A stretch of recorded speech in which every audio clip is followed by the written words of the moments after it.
स्वामी जी, ये सारी जो ज्ञान की बात चल रही है, उसके ज्ञान की बात को अपने जीवन के अंदर हम आत्मसात करें और प्रैक्टिकल लाइफ के अंदर हमारा स्वभाव पुष्ट होता रहे।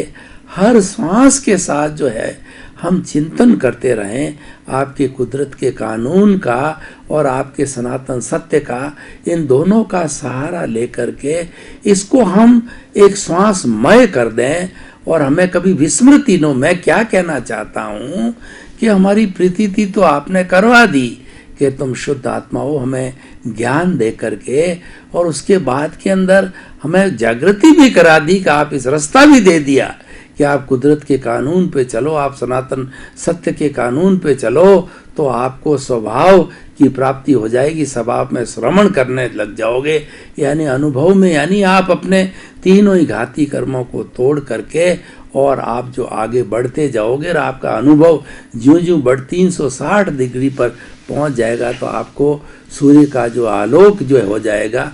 लेकिन इस जागृति को बनाए रखने में बीच में बड़ी हर्डल्स आती है कि भाई कई बार विस्मृति आ जाती है, हम जानते हुए करते हुए इस शरीर का धर्म निभाते निभाते हमें इतनी समस्याएं घोर आ जाती है कि कई दिनों तक जो है हम उलझे रहते हैं। परिवार की समस्या, बच्चों की समस्या, संतान की समस्या, आर्थिक समस्या, पुलिस की समस्या, कभी कोर्ट की समस्या और कभी इनकम टैक्स की समस्या, इतनी समस्याएं इस जीवन में शरीर का धर्म निभाते रह जाती है।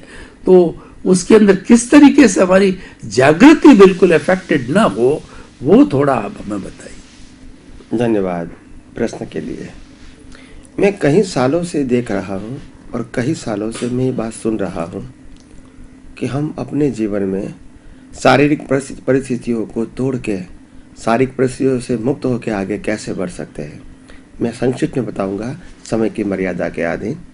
तो सिंपल बात है, आज तक हम शरीर की चिंता करते हैं, परिवार की चिंता करते हैं, लक्ष्मी की चिंता करते हैं, समाज की चिंता करते हैं, शरीर के स्वास्थ्य की चिंता करते हैं, देश की चिंता करते हैं, धर्म की चिंता करते हैं, पड़ोसी की चिंता करते हैं।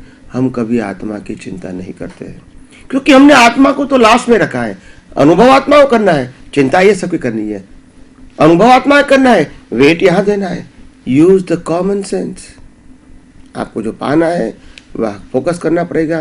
जो अपने आप चलता है, इसमें फोकस करने से भी कोई फर्क नहीं होगा। ये बात बिल्कुल ध्यान से समझना पड़ेगा। आपकी दृष्टि को 24 आवर्स आत्मा को ही उजागर करना पड़ेगा, आत्मा की शक्ति को ही उजागर करना पड़ेगा।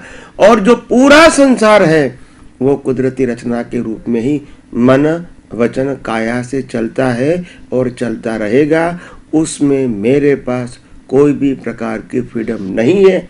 यही बात को पक्के करते रहो और अपने जीवन में आगे बढ़ते रहो। धन्यवाद।